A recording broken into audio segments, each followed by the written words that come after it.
Hey everybody, Dave Hagan here. Today we're going to do part 2 of the 15 tips to powerfully work from home. Stick around. That's today on the Financial Wellness Podcast.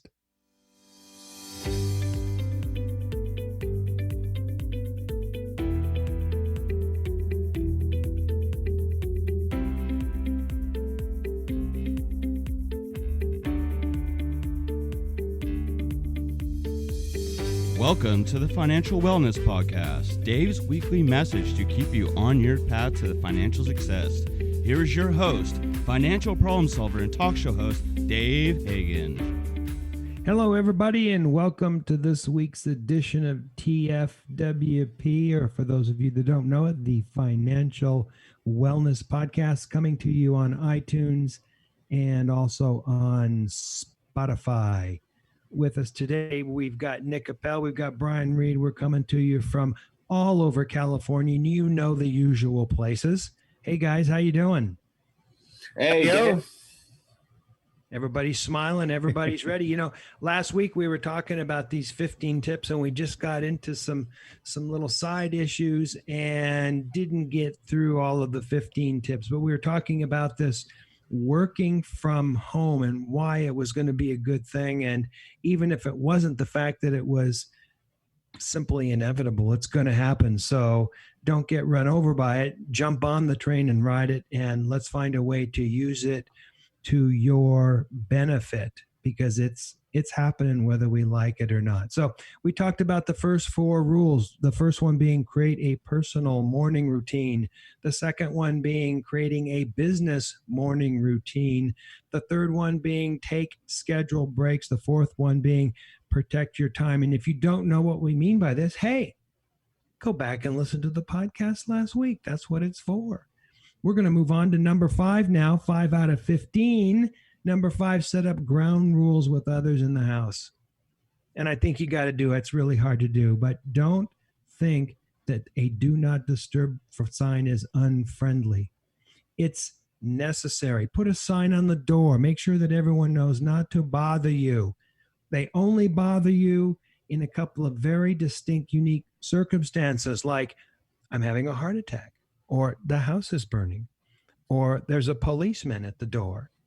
Stuff like that. Other than that, you're not to be bothered, and you simply, absolutely cannot be disturbed during Zoom calls. Nothing looks so low end as being on a Zoom call with a bunch of people and someone comes up from behind you going, hey, what about this? Or, hey, what about that? Or someone going, hey, you didn't pick your underwear up off the floor, you know? Can't do it. They got to leave you alone. You got to have your own space. Number 6, create your own workspace. And this is maybe one of the most important things. You know, you can't work from the kitchen table, preferably a separate room. I think we talked about this a couple of podcasts ago. One of the new primo things for people wanting to buy a house, they want an extra room.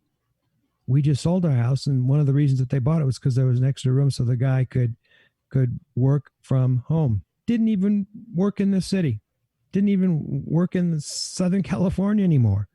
He needed an extra room, and he needed a door that he could shut. So preferably a separate room. It's not always possible, but if you can, set up a separate room. You know, make it as free as possible from interruption. You know, maybe not by the front doorbell, maybe not by the phone, something like that, or the house phone. Make it as separate as you possibly can. Set it up like an office. You know, put the pencil container on the office. Have that desk set up.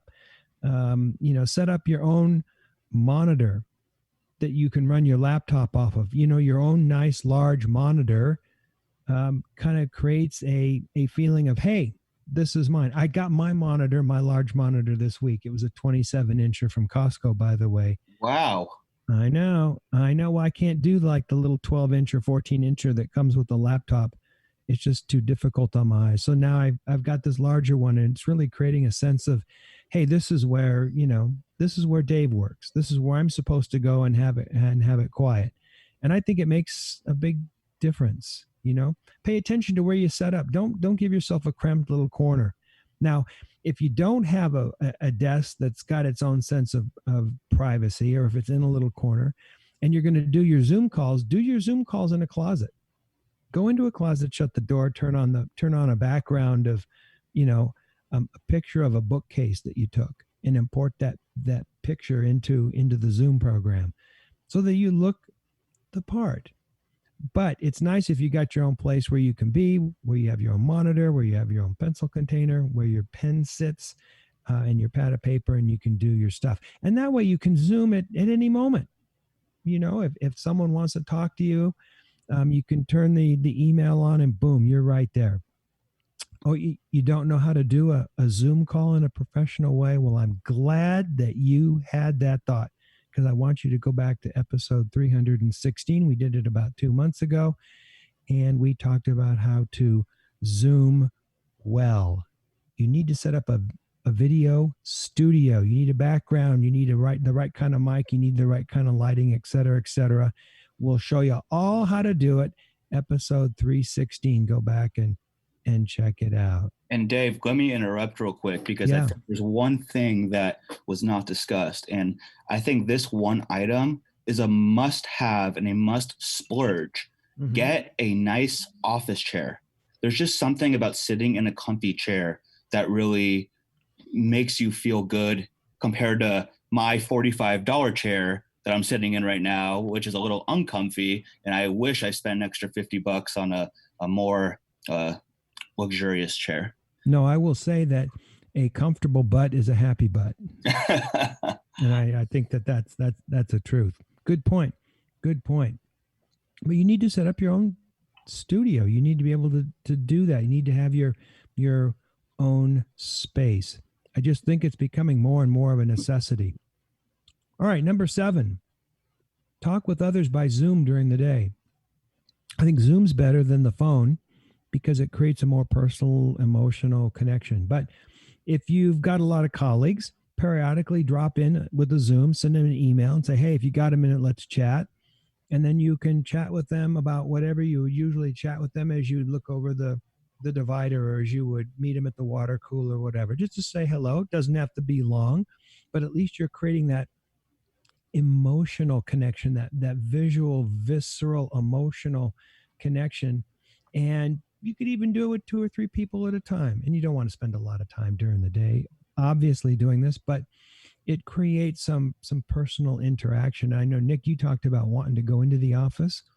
And I think that this is one of the ways that you can kind of offset that or take the rough edge off of that by Zooming with people during the day. And I also think that in addition to Zoom, let's just say that you're not at your office and you're on a walk, also FaceTime. I think just get some type of video communication that will help create that relationship.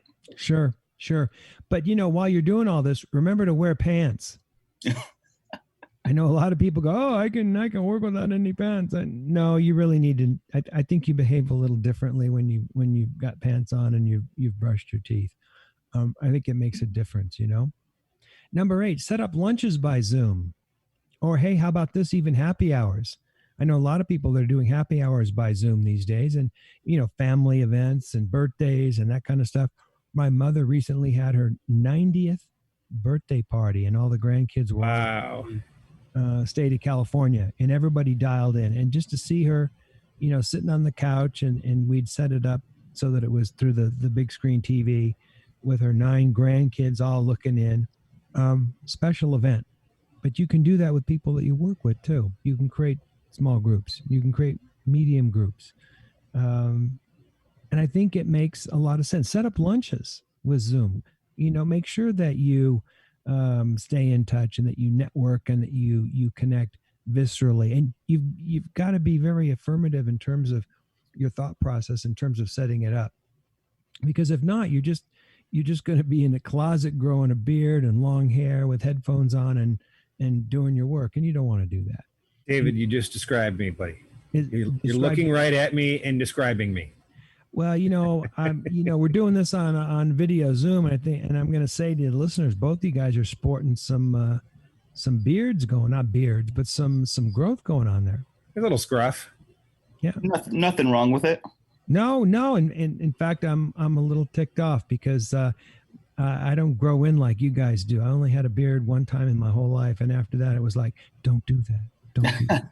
I think, just some people have it and some people don't. Yeah. Yeah. Of course, they also say that those that can grow a beard well also have hair on their back. Just saying, guys, just saying. Oh, man. Too much information. TMI, too much ick. All right. Back to work. Number 9, consider a separate work phone number.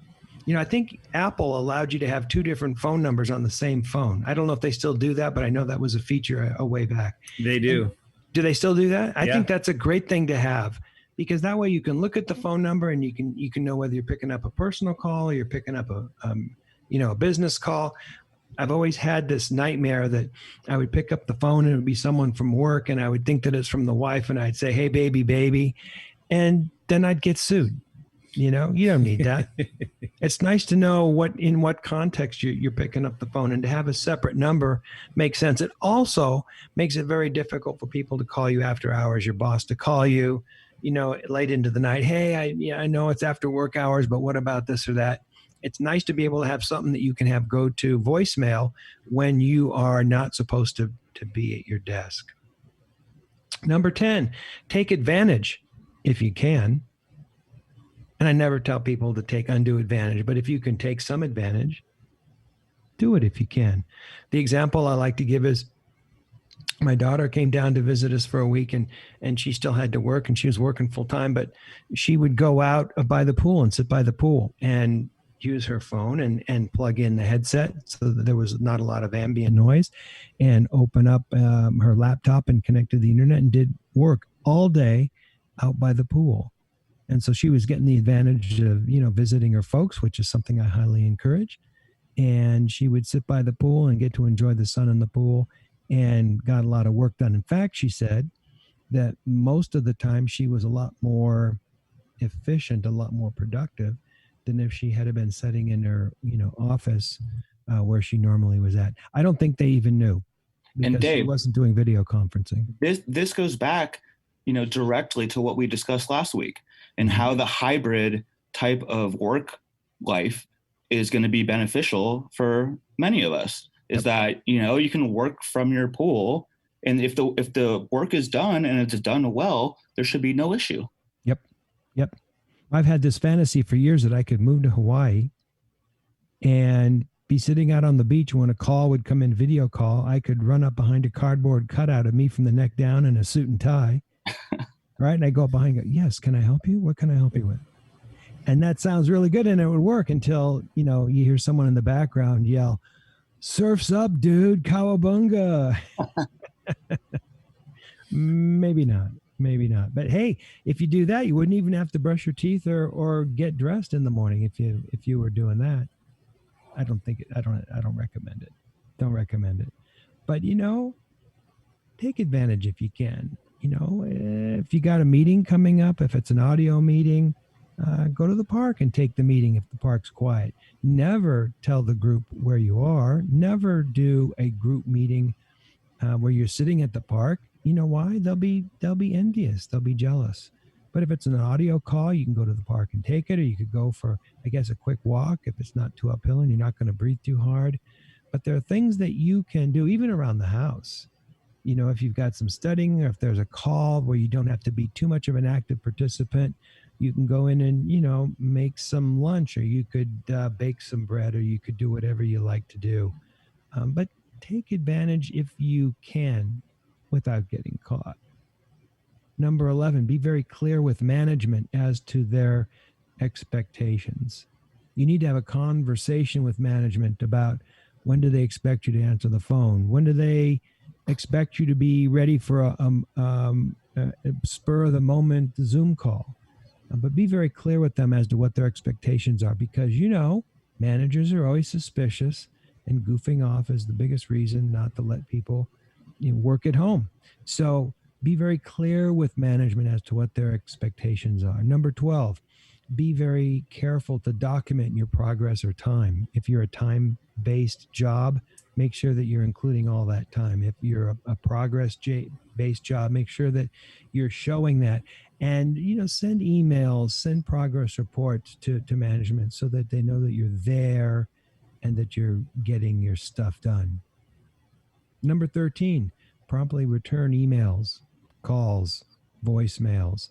Again, managers are always suspicious. Frankly, they're probably jealous they're sitting in their office, in this empty office with nothing going on except for to see all their workers out there getting stuff done, laying by the pool, and they're kind of envious. So make sure that you return the emails. Hey, I'm at home doesn't work. If you don't pick up a call, hey, I was, going to the bathroom, tough to justify. If you don't respond to those voicemails, they're going to think that you were, goofing off, taking some laps in the pool when maybe you were representing that you were working. So make sure that you promptly return those inquiries if that is within the expectation of management, which is what we talked about in tip number 11. Number 14, create an end of the day routine. So you got a personal get up routine, you got a personal or work get up and going routine, beginning of the day routine, and you need to have an end of the day routine. Write down the tasks that you've completed, write down what tasks you've set up for tomorrow. Believe me, you'll sleep easier if you write down the things that you want to get done the next day. And then drop the microphone and walk away. You've got to have some kind of differentiation between your business life and your personal life. Put the phone down, turn the computer off, and walk away.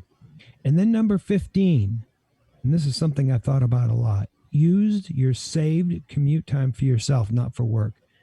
Now, a lot of people, especially in LA, are going to now have 2 hours or more a day available to do something because they're not going to be sitting in the car.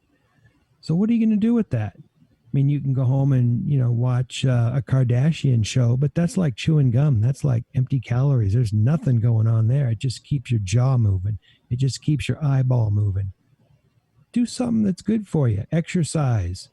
Watch a video show that's instructional. Learn a new skill, something like that. But use that saved commute time for yourself. Don't let your employer say, well, look, you're saving 2 hours, so that's 2 more hours a day that you can give me. That's not really the deal, besides being probably a huge violation of California labor law, but that's probably not the deal. Use that time for yourself. I don't know, some things to think about. Brian, you've worked at home before. I worked at home before, and I'm working at home again now. So how's that working out? Good? Yeah. I'm kind of used to it already. Yeah. So it wasn't that much of a switch for me, but I can see for a lot of people who are working at home right now, if they were working full time and going into a firm or wherever they're going, some of the honeymoon is worn off. Yeah. And it's not a honeymoon period anyway, because we're doing it because of a pandemic. But it's going to be a transition for them again, once the pandemic is over, to what it really could be like, where your kids will still be going to school and you're not going to be homeschooling, and 2 days out of the week or 3 days out of the week, you're staying at home. Yeah. So let me understand this so I can exude the proper amount of sympathy to you. So you work, a full day and you turn off the computer and then you go out for like a run on the beach. Yeah, it's great. That doesn't sound like a hardship to you. I'm not feeling the pain. Hey, I used to have a commute, so but I'm very happy with this current situation. Yeah, you've done your time, huh? Exactly. No, absolutely. And as you know, going for a run out on the beach, whether it's, on a path somewhere or on the wet sand when the tide's gone out, that's one of the finer pleasures in life, to be able to do that. Wet sand run is great. Right? You do that? I thought that I was kind of odd to do that, but what a great thing. No, you got to wear, I kept trying to have a sacrificial pair of running shoes, but they're always going to get wet and they stink. So I just switched over into like water socks. Oh, I would always wear shoes and then just like hose them down. But, it's firm, but it gives away a little bit. You got that fresh air coming across. It's just unbelievable. So much to look at. You mean the wet sand? Yeah, I'm sure. Yes. That's what you were talking about. Okay. All right. I think we're going to wrap that up. I don't think we've got time for any emails. Nick, are we out of time or what? We are out of time, Dave. All right. Sounds good. So let's wrap this up. Hey, this thing is going to happen. This thing's going to happen, everybody. It's like the coronavirus coming at us. It's going to happen.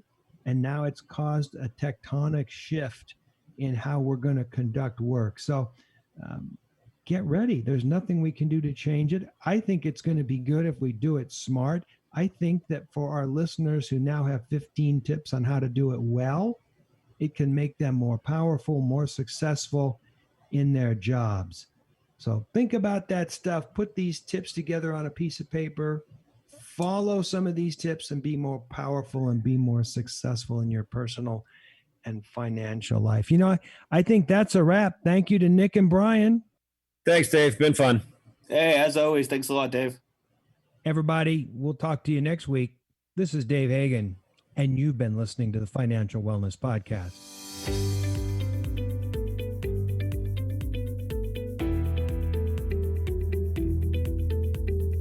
You've been listening to the Financial Wellness Podcast, Dave's weekly message to keep you on your path to financial success. If you have a question that you would like Dave to answer on the podcast, go to thefinancialwellnesspodcast.com. You can leave an audio message with one click of a button, or type your message into the question box. Either way, it's sent right to Dave's phone. Remember, Dave will randomly draw from the submitted questions and pick the winner of a free 1-hour personal conversation with Dave to help you achieve your financial goals. Don't forget to subscribe to the podcast so you receive the new episode notifications, or share the podcast via the app with your family and friends. This is your announcer, Nick Appel, wishing you every financial success.